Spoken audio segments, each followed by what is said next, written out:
नरेंद्र मोदी, यह नाम आज पूरी दुनिया जानती है, भारत के प्रधानमंत्री। लेकिन उनकी कहानी शुरू होती है गुजरात के एक छोटे से गांव से। 17 सितंबर 1950 को जन्मे नरेंद्र मोदी एक साधारण परिवार से थे। पिता दामोदर दास मोदी चाय बेचते थे, मां हीराबेन घर संभालती थी। नरेंद्र मोदी ने बचपन से ही संघर्ष देखा। पारिवारिक जिम्मेदारियां निभाने के लिए उन्होंने छोटी उम्र में ही पिता का हाथ बंटाना शुरू कर दिया। चाय की दुकान पर काम करते हुए उन्होंने जीवन के कठोर पाठ सीखे। गरीबी और अभाव के बीच भी उनके मन में कुछ बड़ा करने की चाहत थी।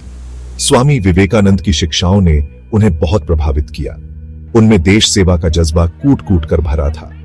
वे मानते थे कि देश की तरक्की में ही उनकी तरक्की है। नरेंद्र मोदी का बचपन संघर्षों से भरा था, लेकिन उनका जीवन एक सीख देता है।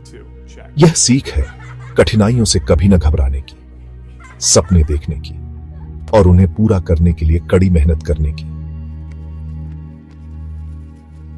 नरेंद्र मोदी ने कम उम्र में ही राष्ट्र सेवा का रास्ता चुना। वे राष्ट्रीय स्वयंसेवक संघ आरएसएस से जुड़े। अनुशासन, समर्पण और देशभक्ति की भावना उनमें कूट कूट कर भर गई। आरएसएस में रहते हुए उन्होंने समाज सेवा के कई कार्य किए। आपातकाल के दौरान वे भूमिगत हो गए। लोकतंत्र की रक्षा के लिए उन्होंने कठोर संघर्ष किया। आरएसएस के संस्कारों ने उनके जीवन को एक नई दिशा दी। यह अनुभव उनके लिए जीवन की एक अहम सीख साबित हुआ। नरेंद्र मोदी ने भारतीय जनता पार्टी बीजेपी को अपना राजनीतिक मंच बनाया। 1985 में वे बीजेपी में शामिल हुए। पार्टी के लिए उन्होंने दिन रात एक कर दिया। वे लाल कृष्ण आडवाणी की रथ यात्रा और मुरली मनोहर जोशी की एकता यात्रा में महत्वपूर्ण भूमिका निभाई। उनकी संगठन क्षमता और मेहनत ने सबका ध्यान खींचा। साल 2001 में नरेंद्र मोदी गुजरात के मुख्यमंत्री बने। यह उनके राजनीतिक जीवन का एक महत्वपूर्ण पड़ाव था। उन्होंने गुजरात के विकास के लिए कई योजनाएं शुरू की। वाइब्रेंट गुजरात समिट ने राज्य में निवेश को बढ़ावा दिया। उनके नेतृत्व में गुजरात विकास का एक मॉडल बनकर उभरा। 2002 में गुजरात दंगों के दौरान उन्होंने राज्य में शांति स्थापित करने के लिए कठोर कदम उठाए। उन्होंने सुनिश्चित किया कि दंगों के बाद राज्य जल्द से जल्द पटरी पर लौटे। 2014 में नरेंद्र मोदी ने प्रधानमंत्री पद की कमान संभाली।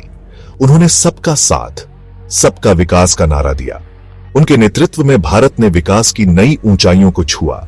स्वच्छ भारत अभियान, make in India, Jan Dhan योजना, उज्ज्वला योजना जैसी योजनाओं ने करोड़ों लोगों के जीवन को बदला। डिजिटल इंडिया ने देश को तकनीकी रूप से सशक्त बनाने का काम किया। 2019 में नरेंद्र मोदी को एक बार फिर जनता का समर्थन मिला। उन्होंने अपने दूसरे कार्यकाल में अनुच्छेद 370 को हटाने, नागरिकता संशोधन कानून सीए को लागू करने जैसे महत्वपूर्ण फैसले लिए। आत्मनिर्भर भारत अभियान के जरिए उन्होंने देश को आर्थिक रूप से मजबूत बनाने का लक्ष्य रखा। कोविड-19 महामारी के दौरान उन्होंने देश को एकजुट रखा और वैश्विक स्तर पर भारत की छवि मजबूत की। नरेंद्र मोदी ने अंतर्राष्ट्रीय स्तर पर भारत की उपस्थिति को मजबूत किया है। वे G20, ब्रिक्स, SCO, UN जैसे महत्वपूर्ण मंचों पर भारत का पक्ष मजबूती से रखते हैं। अमेरिका, रूस, जापान, ऑस्ट्रेलिया जैसे देशों के साथ भारत के रिश्ते मजबूत हुए हैं। हाउडी मोदी, नमस्ते ट्रंप जैसे कार्यक्रमों ने दुनिया भर में भारत की साख बढ़ाई है। नरेंद्र मोदी के नेतृत्व में भारत ने कई उपलब्धियां हासिल की हैं, लेकिन उनकी आलोचना भी होती रही है। कुछ लोग उनकी नीतियों को लेकर सवाल उठाते हैं। धार्मिक ध्रुवीकरण, बेरोजगारी, महंगाई जैसी चुनौतियों का सामना उन्होंने अपने कार्यकाल में किया है, लेकिन आलोचनाओं के बावजूद वे आगे बढ़ते रहे हैं। नरेंद्र मोदी की जीवन यात्रा प्रेरणादायक है। एक चाय विक्रेता से लेकर देश के प्रधानमंत्री तक का सफर तय करने वाले नरेंद्र मोदी ने सिद्ध किया है कि कड़ी मेहनत और दृढ़ इच्छा शक्ति से कुछ भी हासिल किया जा सकता है। उनकी कहानी उन लाखों लोगों के लिए प्रेरणा है जो गरीबी और अभाव से जूझ रहे हैं। वे बताते हैं कि अगर आप में कुछ कर गुजरने का जज्बा है तो कोई भी बाधा आपको आपके लक्ष्य से नहीं रोक सकती।